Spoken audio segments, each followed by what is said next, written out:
Farm robbers thought they'd hit an easy target, a quiet single-father spread, but they were dead wrong.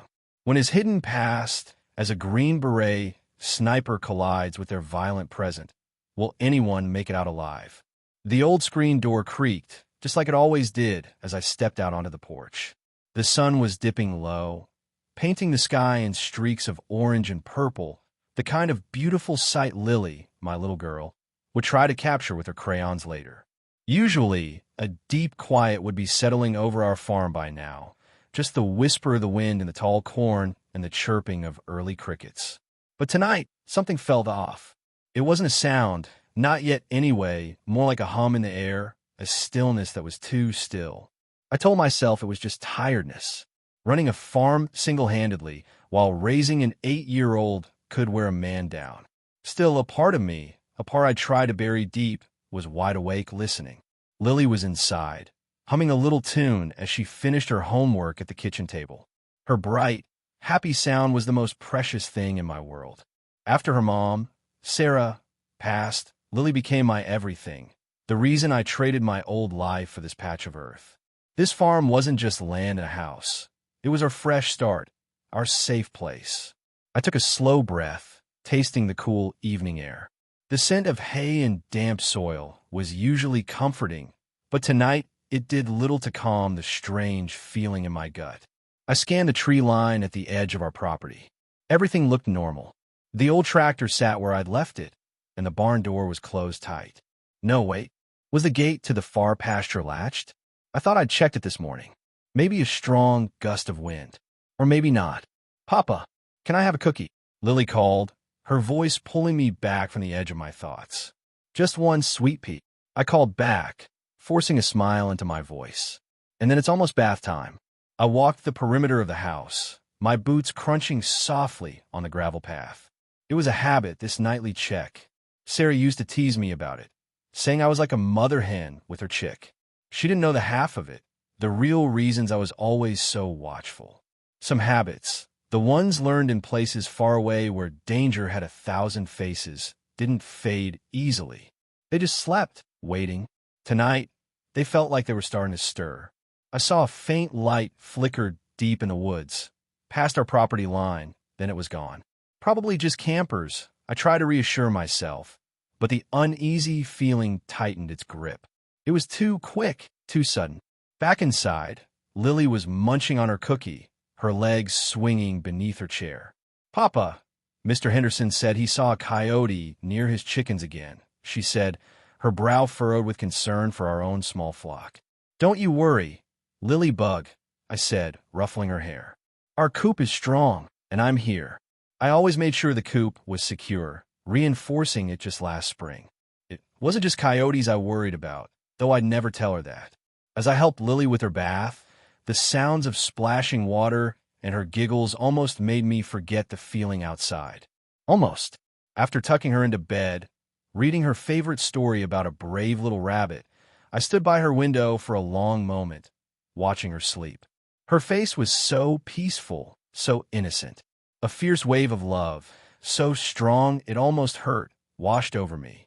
I would do anything to keep her safe, to protect that innocence. Anything. Downstairs, I made sure the doors were locked, double-checking the latches. The house was quiet, too quiet. The usual comforting silence now felt like it was holding its breath. I sat in the old armchair in the living room, the one Sarah had loved, but I didn't turn on the lamp. I just sat there in the dark, listening. And then I heard it. Not the wind, not an animal. It was the distinct, soft crunch of gravel. Slow, careful.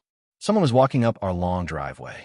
My heart, which had been thumping a little too fast all evening, now began a steady, heavy beat, like a drum calling soldiers to attention. I moved silently to the window, peering through a tiny gap in the curtains. 3 dark shapes. That's all I could make out in the moonlight. They were moving low and fast, not like lost travelers or friendly neighbors. They were sticking to the shadows, their movements purposeful like hunters. My old training, the instincts I thought were long dormant, snapped into sharp focus. My mind went from farmer to something else, something I hadn't been in years. These weren't kids looking for trouble. Their posture, The way they moved as a unit, even in the poor light. I'd seen it before. They were heading for the barn first, probably thinking it was the easiest target, full of tools and equipment. They didn't know that the most valuable thing on this farm was in the house, sleeping soundly. And they didn't know who was waiting for them. My hand drifted to the old wooden chest I kept tucked away in my bedroom closet. It didn't hold farm tools. It held memories and tools of different kind. The night was no longer just still. It was holding a dangerous secret. It was about to break. The first crunch of their boots on my gravel driveway had been quiet, like they were trying not to be heard. But now, as they got closer to the barn, their steps got a little louder, a little more sure of themselves. My stomach twisted. Lily. I had to make sure Lily was safe. That was the only thing that mattered. My feet didn't make a sound on the wooden stairs as I went up to her room. The moon was shining a little bit through her window, and I could see her small shape under the covers, her teddy bear tucked beside her. She looked so tiny, so peaceful. How could bad people want to come here, to our safe place? Lily Bug, I whispered, gently shaking her shoulder. Wake up, sweetie. Her eyes fluttered open, sleepy and confused. Papa? What's wrong? I said softly, putting a finger to my lips. I need you to be a super quiet mouse for me, okay? We're going to play a hiding game, a really important one. I tried to keep my voice calm and steady, like when we practice fire drills, but inside, my heart was beating like a hummingbird's wings. A game? She whispered back, her eyes wide. The quietest game ever, I said, helping her out of bed. I need you to go into your closet and hide way in the back, under those blankets I put there this afternoon. And don't come out, no matter what you hear, until I come and get you. Can you do that for Papa?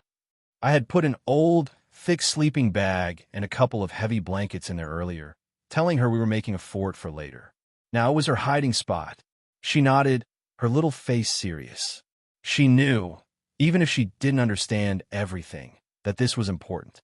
I hugged her tight, breathing in the sweet smell of her hair. I love you, Lilybug. Be brave.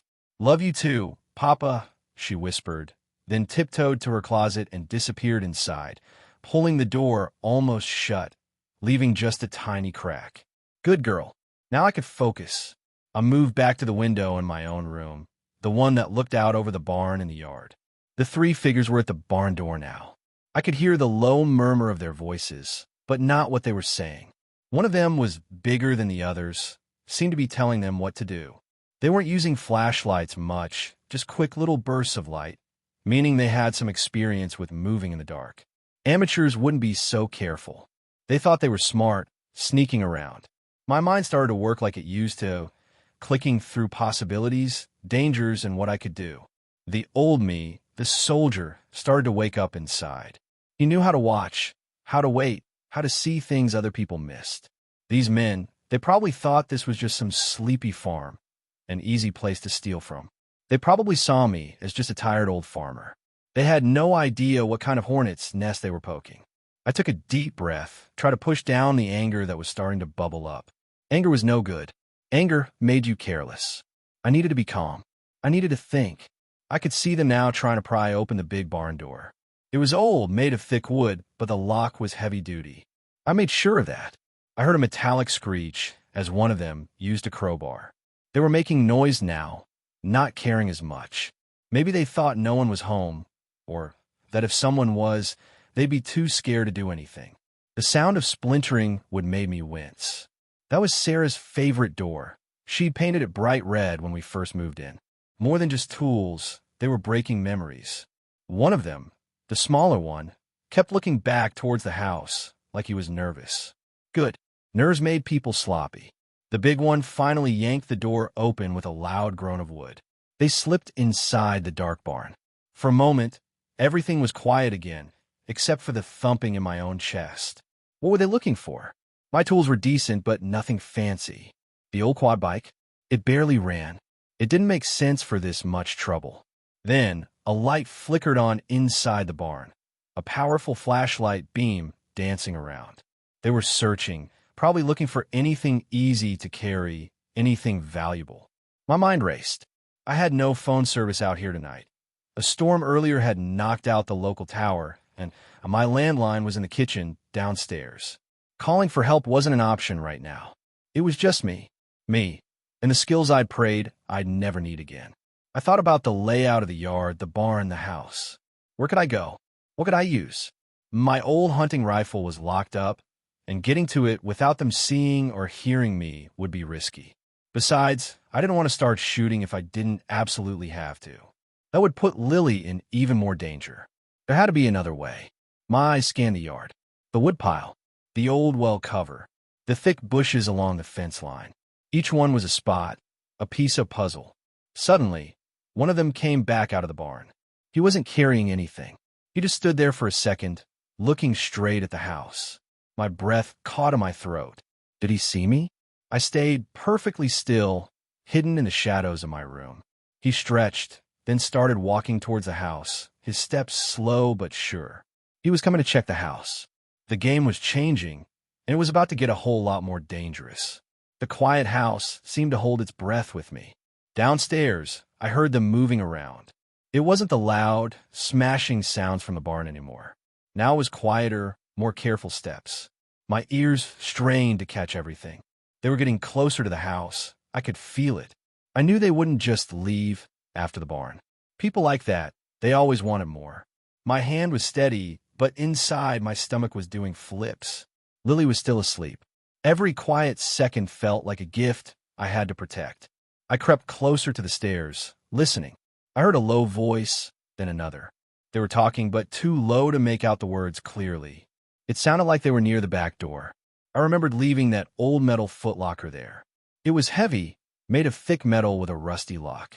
It looked important, maybe like it held something valuable. I put it there on purpose, a little trap for their eyes. Make them think that's where the good stuff was. It wasn't about tricking them out of loot, not really. It was about buying time, about making them stop and think, just for a moment. Any moment I could steal was a moment Lily was safer. Then a new sound, a scraping, like metal on metal. They were messing with the locker. My heart thumped. Good. They took the bait. I heard grunting, straining. The lock was tough, even rusty. It was meant to keep things safe, even if the things inside weren't gold bars. More scraping, louder this time. They were using something to pry it open. A crowbar, maybe, or that tire iron I heard earlier. The sound went on for a tense minute. Then a sudden, sharp crack. The old lock had given way. Silence again, but a different kind. Not the silence of the empty house, but the silence of people looking at something they didn't expect. I held my breath, listening hard. I could almost feel their eyes on the contents of the locker. What would they see? Just dusty old stuff to them. An old, worn-out book that wasn't really a journal, just blank pages mostly. A small, carved wooden bird Lily had made me. And tucked underneath, carefully wrapped in an old cloth, were a few things from my other life. Not weapons, not anything dangerous, just things that told a story. A faded photo of a group of tired-looking men in dusty clothes, standing in front of a beat-up vehicle. I was in the back, looking younger, harder. A small, heavy metal object, shaped funny, like a bent star, with writing on it I knew they wouldn't understand. And a small, stitched patch, dark green and black, with something written on it too, words that meant everything to me once. Nothing valuable to steal, but everything valuable about who I used to be. A whispered voice, sharp and urgent. Hey, boss, you need to see this. The first hook. My ears strained. They found it. They were looking at the photo, the strange metal thing, the patch. I could almost picture them, huddled around the open locker, their faces lit dimly by a phone screen maybe. The silence after that whisper was heavy. They weren't just looking for money or tools anymore. They were looking at my past that I'd worked so hard to bury under layers of farm dirt and quiet days. The air downstairs felt different, thick with their confusion, their growing unease. They thought they were breaking into a farmer's house. Now they were starting to wonder. Another whisper, this one a little shaky. What is this stuff? The second hook. Good. Let them wonder. Let a little bit of fear creep in. Fear makes people make mistakes. Fear makes them hesitant. And hesitation is time. Time for me to think, to plan. I imagine them looking at the photo. Will they recognize the clothes? The way we stood? Probably not. But the patch, the metal object, they were symbols. Symbols of something they weren't ready for. The leader's voice was low, maybe a little less rough than before. "I don't know, it looks like army stuff." He sounded unsure. That was key. Uncertainty. I heard the sounds of them shuffling things around in the locker. They weren't just grabbing blindly anymore. They were examining, trying to figure it out. My old life felt like it was creeping out of that box, reaching for them. It wasn't just a past. It was a shadow, a warning. Let them feel the chill of that shadow. I stayed quiet, listening to every scrape, every breath. I heard one of them clear his throat nervously. They weren't laughing anymore. The arrogant sound were gone, replaced by quiet, worried whispers. "This ain't right, boss," another voice mumbled. "This ain't what we came for." The third hook. Yes, exactly. This wasn't just a simple farm robbery. This was something else. Something unknown. And the unknown is always scarier than a locked door or a barking dog. They had stepped into something bigger than they expected. They had stepped into my history. And my history was a dangerous place to be. I felt a cold, hard knot tightening in my stomach. They knew something was different. The game had changed. From a simple break-in, it had turned into a confrontation with a man who had put parts of himself away, but who could still bring them back out when he needed to. I heard the locker lid being closed, not slammed shut in frustration, but closed carefully, almost respectfully, like they were afraid of what else might jump out at them from inside. The whispering continued. I couldn't make out words, but the tone was clear. They were debating. They were scared. Good. My plan was working. The house was still, but the air was buzzing. Every nerve ending in my body was awake, ready. I was a coiled spring, waiting for their next move. Would they cut their losses and run? Or would their fear make them reckless? That was the dangerous part. Fear could make people unpredictable, especially people who already did bad things. I stayed hidden, listening, breathing as quietly as I could. The sound from downstairs were quieter now, but more deliberate. They were moving around the house, not just the back area. Checking doors, windows, looking for other ways in, or maybe just checking for threats.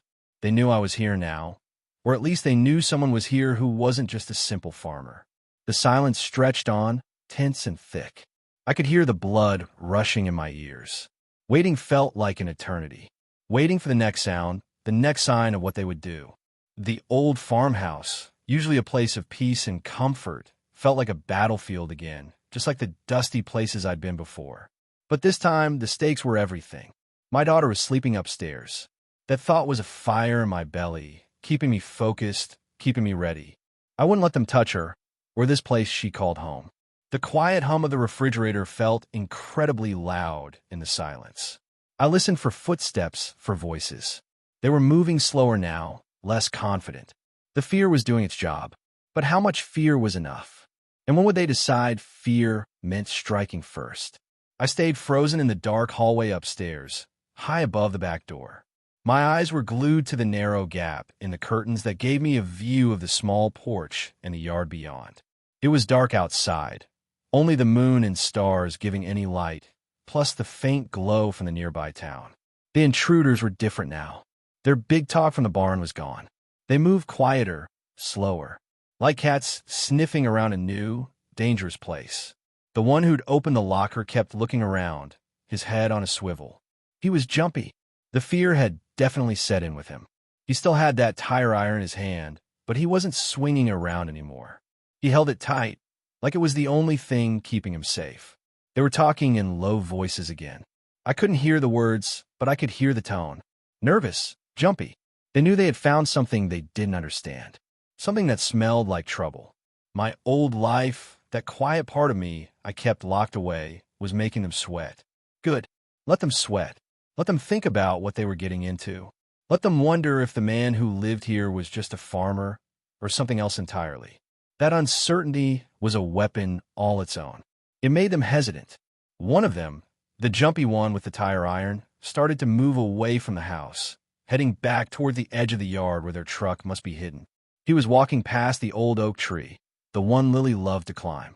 He wasn't looking at the house anymore, but towards the darkness beyond. Maybe he was thinking about running. Maybe he was just scouting.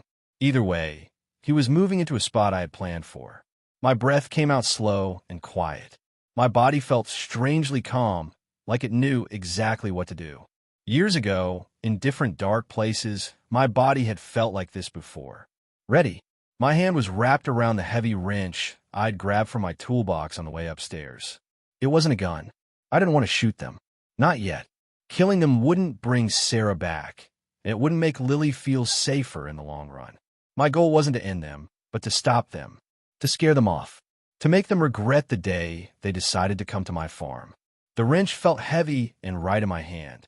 It was a tool, but right now it was going to be a message sent from the darkness. I tracked the jumpy guy with the tire iron as he walked past the oak tree. He was maybe 15 feet from the porch. Close enough. I took a deep breath, held it for a second, then let it out slow. My arm moved, not fast, not jerky, but smooth and controlled, like I was tossing a ball, but a very heavy, very important ball. The wrench left my hand silently, a dark shape against the slightly less dark night sky. It flew through the air, spinning end over end. I wasn't aiming for him, not directly. I was aiming for the tire iron he was holding so tight. There was a sharp, loud clang. The sound of heavy metal hitting heavy metal echoed in the quiet night. It was louder than I expected. The wrench had hit the tire iron exactly where I wanted it to. The man yelped, a surprised, pained sound. He stumbled back, dropping the tire iron with another clatter as it hit the ground. He grabbed his hand, shaking it, probably stinging like crazy. He looked around wildly, trying to figure out where the noise came from, what had hit him. He couldn't see me up here in the dark window. The other two intruders, closer to the porch, froze. Their heads snapped towards their friend. "What the?" one of them whispered, fear playing in his voice. The leader spun around, squinting into the darkness. They knew I was here now, definitely. They knew I wasn't just hiding.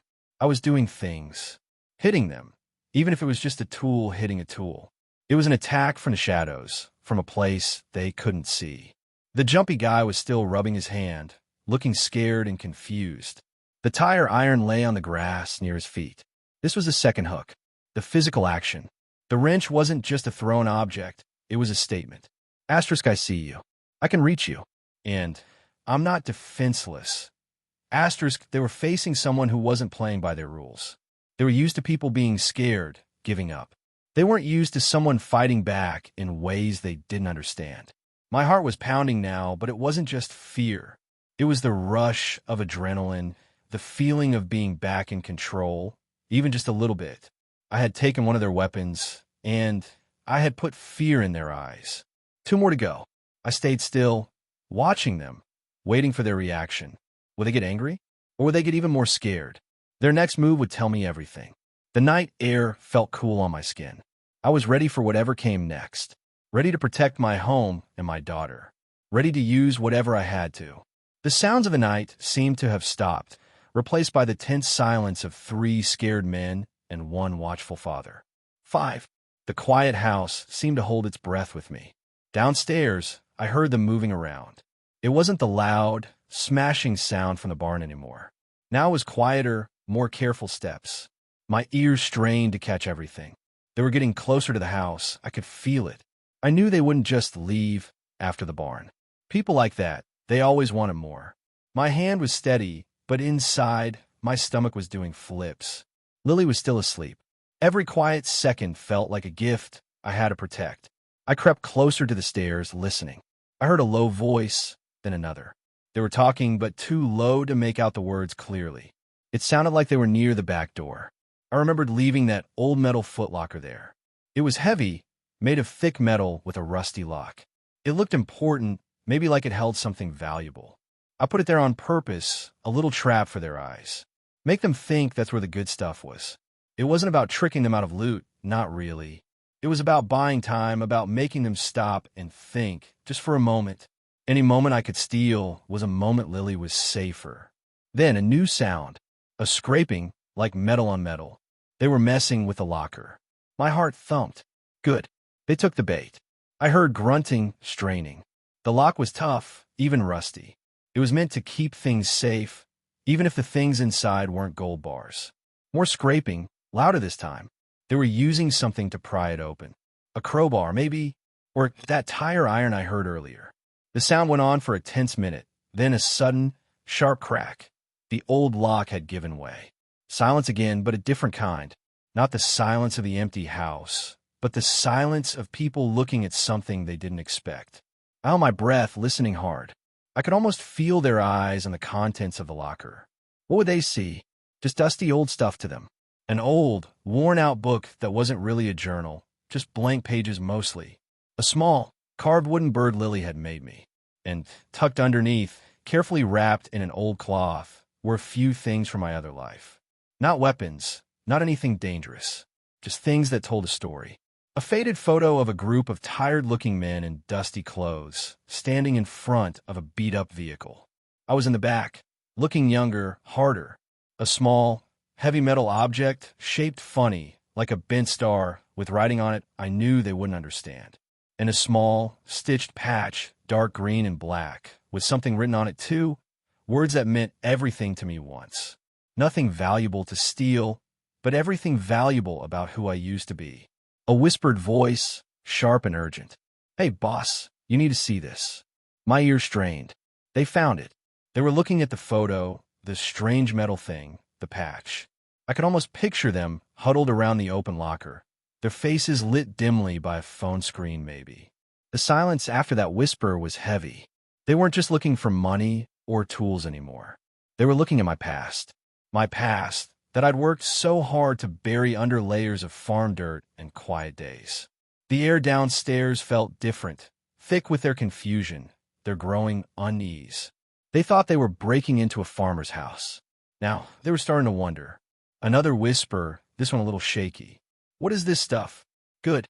Let them wonder. Let a little bit of fear creep in. Fear makes people make mistakes. Fear makes them hesitant. And hesitation is time. Time for me to think, to plan. I imagine them looking at the photo. Would they recognize the clothes? The way we stood? Probably not. But the patch, the metal object, they were symbols. Symbols of something they weren't ready for. The leader's voice was low, maybe a little less rough than before. "I don't know, looks like army stuff." He sounded unsure. That was key. Uncertainty. I heard the sounds of them shuffling things around in the locker. They weren't just grabbing blindly anymore. They were examining, trying to figure it out. My old life felt like it was creeping out of that box, reaching for them. It wasn't just a past. It was a shadow, a warning. Let them feel the chill of that shadow. I stayed quiet, listening to every scrape, every breath. I heard one of them clear his throat nervously. They weren't laughing anymore. The arrogant sounds were gone, replaced by quiet, worried whispers. "This ain't right, boss," another voice mumbled. "This ain't what we came for." Yes, exactly. This wasn't just a simple farm robbery. This was something else. Something unknown. And the unknown is always scarier than a locked door or a barking dog. They had stepped into something bigger than they expected.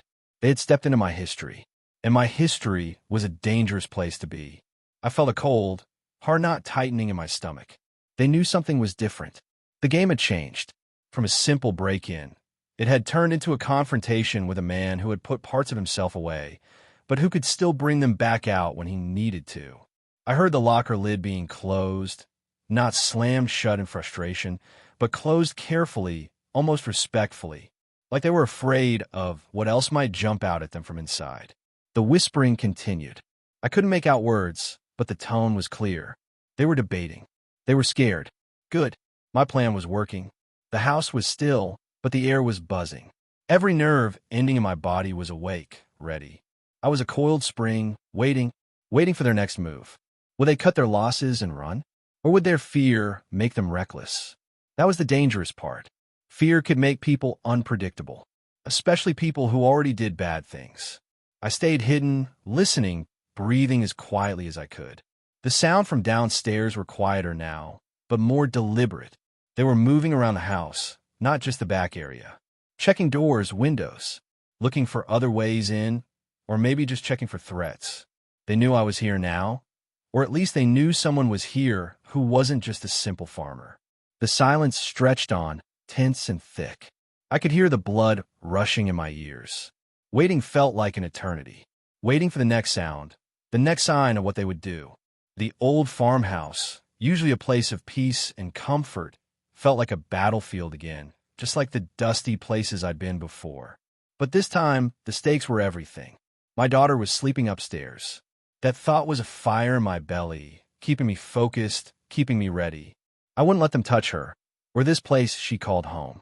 The quiet hum of the refrigerator felt incredibly loud in the silence. I listened for footsteps, for voices. They were moving slower now, less confident. The fear was doing its job. But how much fear was enough? And when would they decide fear meant striking first? The seconds ticked by, each one heavy. I could hear the grandfather clock in the living room ticking, a slow, steady beat against the frantic pounding of my heart. Tick, tock, waiting, listening.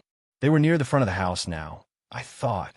I heard a floorboard creak downstairs that wasn't me. They were exploring, casing the joint, they'd call it, looking for weak spots, for anything of value. But they were also looking for me. That was the new part. They weren't just robbers anymore. They were hunters, and I was the prey. But they didn't know that the prey knew the territory better than they ever could. I knew every creak of this old house, every shadow, every hiding spot. This was my ground. This was my home, and I would defend it. I felt a surge of something cold and hard inside me. Not anger, not exactly. Something colder, more controlled. Like a switch had been flipped. The farmer was still here, the father was definitely here, but another part of me, a part one hadn't needed in a long, long time, was starting to wake up. The part that knew how to handle situations like this. The part that knew how to make threats disappear. The part that knew how to use the darkness and the silence to its advantage. They were moving back towards the kitchen now.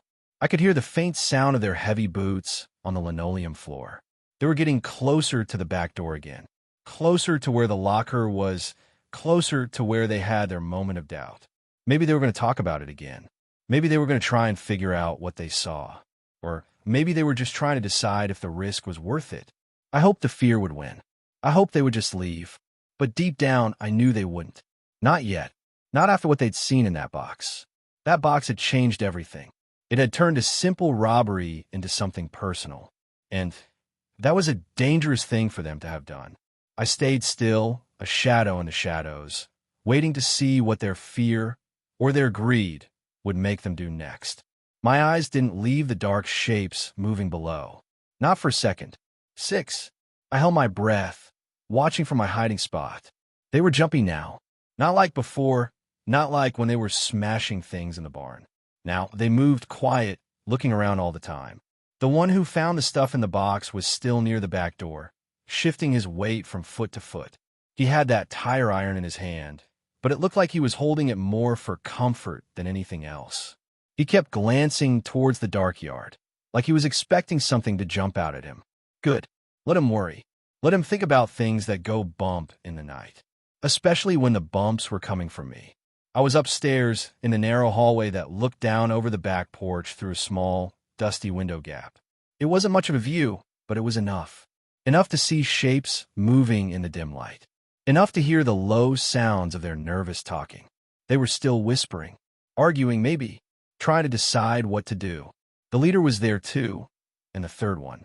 They were closer together now, like scared animals in a pack. My hand was wrapped around the heavy wrench. It was a big one, the kind you use for fixing pipes or heavy machinery. Made of thick, solid metal. It felt good in my hand, heavy and real. Not like a gun. A gun felt cold, distant. This felt solid, grounded. Like the farm. Like the earth under my feet. I wasn't going to shoot them. Not unless I absolutely had to. They were bad men, doing bad things, but they were still men.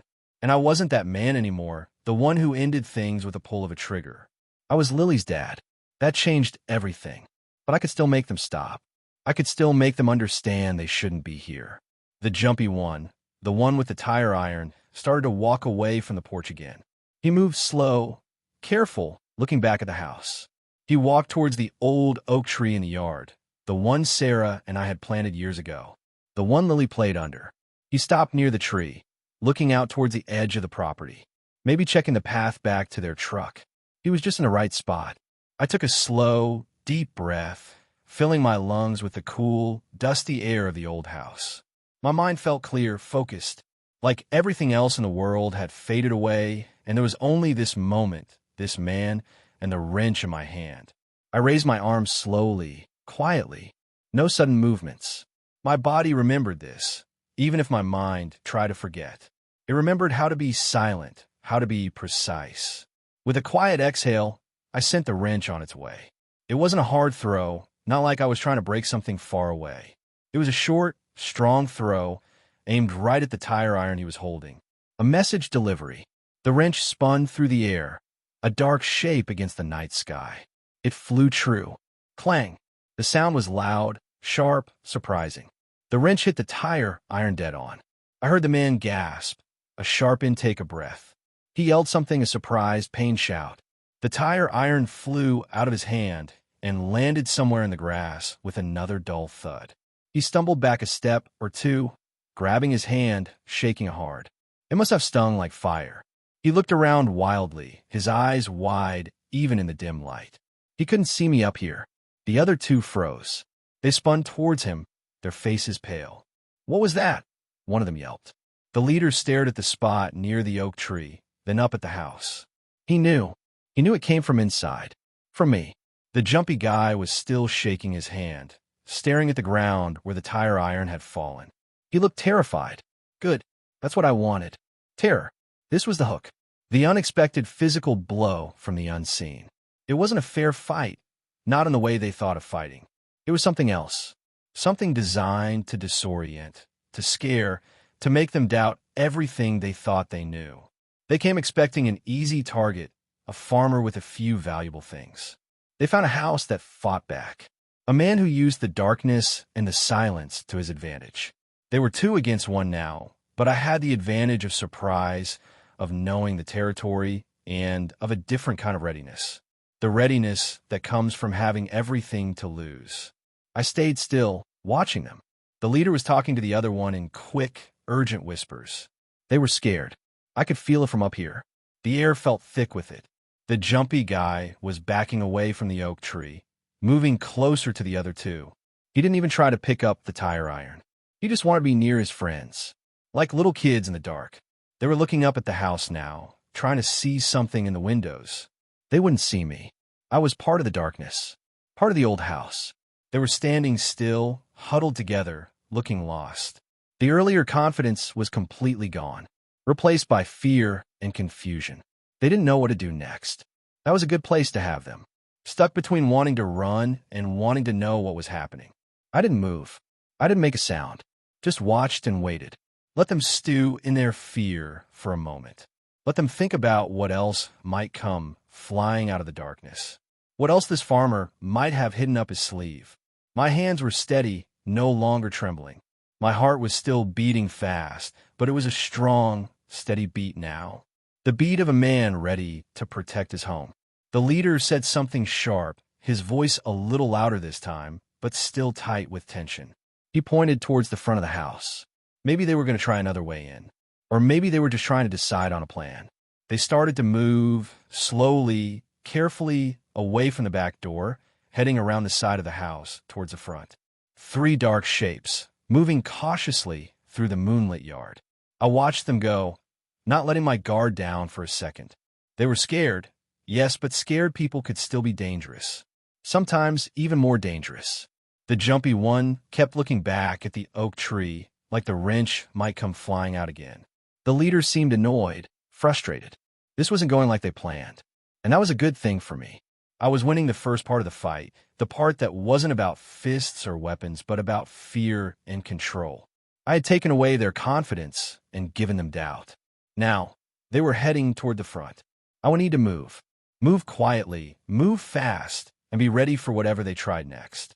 My home felt like a fortress, but a fortress could be breached. I wouldn't let them. Not as long as I was standing. The night was far from over. I saw him move, quick and angry. Not towards the truck like his friends were probably hoping, but towards the old generator near the porch. His hand grabbed the red plastic can, the one with the fuel for the tractor. A cold knot formed in my stomach. This was different. This wasn't about stealing anymore. He yanked the cap off the can. I could almost smell it from here, that sharp, bad smell of gasoline. My body went cold, completely still. He turned back towards the house, towards the porch, his face hard and mean even in the dim light. The other two looked scared, like they didn't like this new idea. "You think you're some kind of hero, old man?" he snarled, his voice loud now, shaky with anger and something else, something desperate. "Let's see how you handle this."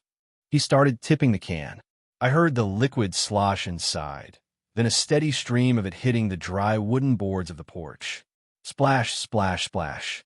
My heart pounded against my ribs like a trapped bird.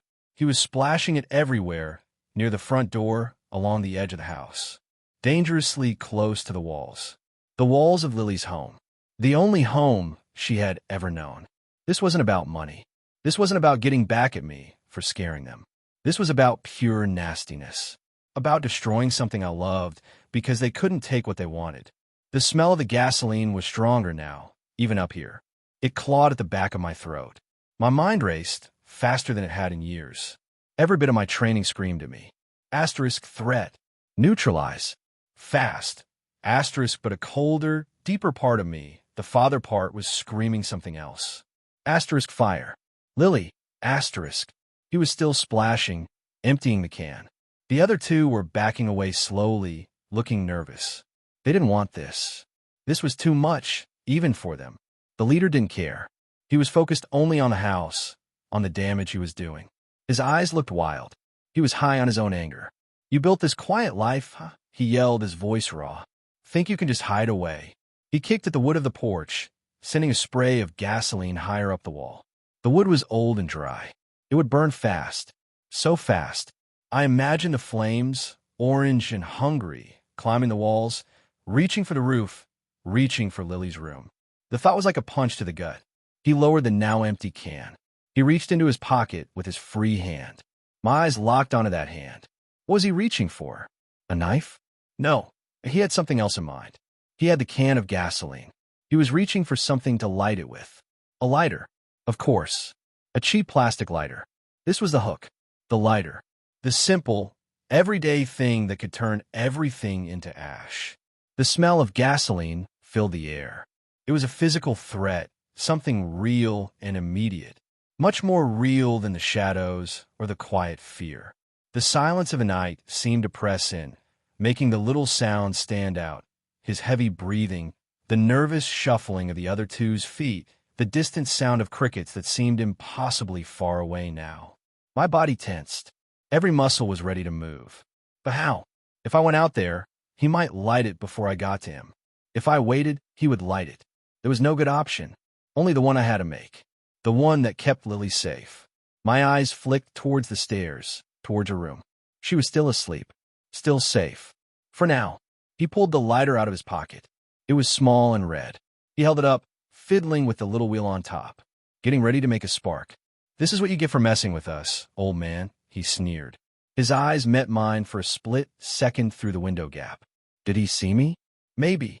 Maybe not. It didn't matter. He was going to do it. He was going to light my home on fire. A wave of pure, hot fury washed over me, burning away the cold fear. This was my home. Sarah's dream. Lily's safe place. He wasn't just threatening wood and paint. He was threatening memories. He was threatening the future. The thought of his stupid, mean face watching it burn made my blood boil. The other two were telling him to stop. I could hear their voices now, low and scared. "No, man, don't do it," one of them begged. "Let's just go." The leader ignored them. He was past listening. He had the lighter in his hand, his thumb hovering over the wheel. The fire was moments away. This was the final hook before the action. The moment right before everything changed. The tension was stretched tight, like a wire ready to snap. My mind didn't think about tactics anymore. It didn't think about angles or cover. It thought about fire, about Lily, about stopping him. There was no stealth left, no waiting in shadows. There was only running. Running out there and stopping him before he could make a spark. My hand went to the doorknob. It was cold metal against my palm. I could hear his heavy breathing from outside. Hear the nervous whispers of the other two. Hear the tiny click as his thumb moved the lighter wheel. Getting ready. Ready to make fire. My training said be smart, be careful. But my heart, the heart of a father, didn't care about smart or careful right now. It only cared about protecting what was inside this house. Lily, my little girl. She deserved to wake up safe in her own bed. She deserved to keep her home. This house was a part of her, a part of us. And he was going to take that away with a flick of his thumb. Not on my watch. Not tonight. The smell of gasoline was overwhelming now. It felt like it was filling the house, filling my lungs. I knew I had to move. Right now. Before he could make that spark. Before the flames took hold. Before everything was gone. There was no more time to hide. No more time to wait. He reached for his pocket, probably for a lighter. His thumb was on the little wheel. The smell of gasoline burned my nose. In that second, my body just moved. The doorknob turned. The back door burst open. I didn't sneak out. I exploded out. Get away from my house. I roared. It wasn't a soldier's yell. It was a father's roar. Loud, raw, full of everything I was feeling. He jumped back, startled. His eyes went wide. He fumbled with the lighter in his hand. That fumbling was all the time I needed. In that split second, before he could even think about making a spark, I was on him. Not aiming, not thinking, just moving with pure force. I hit him hard, a low tackle aimed at his legs. We both went down in a tangle of arms and legs on the gasoline-soaked porch. The impact knocked the wind out of him. The lighter flew out of his hand and skittered across the wood. My hands were instantly on him, grabbing, pushing, keeping him away from the lighter, keeping him away from the house. The struggle was messy, not clean like in training. It was dirt, sweat, and the terrible smell of gasoline. He was strong, but I was faster, and I had something he didn't, a reason to fight that was bigger than fear or greed. I was fighting for Lily, for Sarah's memory, for the quiet life we'd built. He thrashed beneath me, trying to get a clear shot, trying to grab something. I used my weight, my arms, my legs to control him, to keep him pinned down. He grunted, cursed, tried to punch me. I blocked his arm, twisted, kept the pressure on. Every sound of the struggle felt loud in the quiet night. The other two, I heard them yell something, surprised, scared. They weren't joining in. They were backing away. My roar, the suddenness of my attack, had frozen them. Or maybe the gasoline had scared them more than anything. I heard quick footsteps running away from the porch, heading back toward the yard. They were running. Good. Get them away from here. I kept focused on the leader. He was trying to bite me now. Desperate. I shifted my weight, put a knee on his chest, pinning him down tighter. His breath came in ragged gasps. He wasn't fighting as hard anymore. The surprise, the struggle, it had taken the fight out of him, just like the wrench had scared the jumpy one. Then in the distance, a new sound. A siren. Faint at first, but getting louder. I had hit that silent alarm button near the back door on my way out, hoping it would call for help. It had. The sound of the siren seemed to make the leader go limp beneath me. He knew it was over. I didn't need to fight him anymore. I just needed to hold him. I used some baling twine from a pile near the porch, simple farm stuff but strong. Quick hands, looping it around his wrists, pulling it tight. Not fancy, but it did the job. He didn't fight me.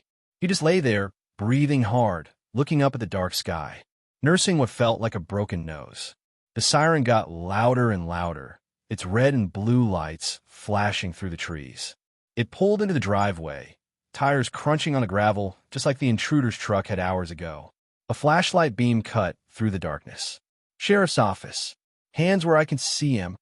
I stood up slowly, careful to keep my hands visible. Sheriff, it's me, Tom. They tried to burn the place.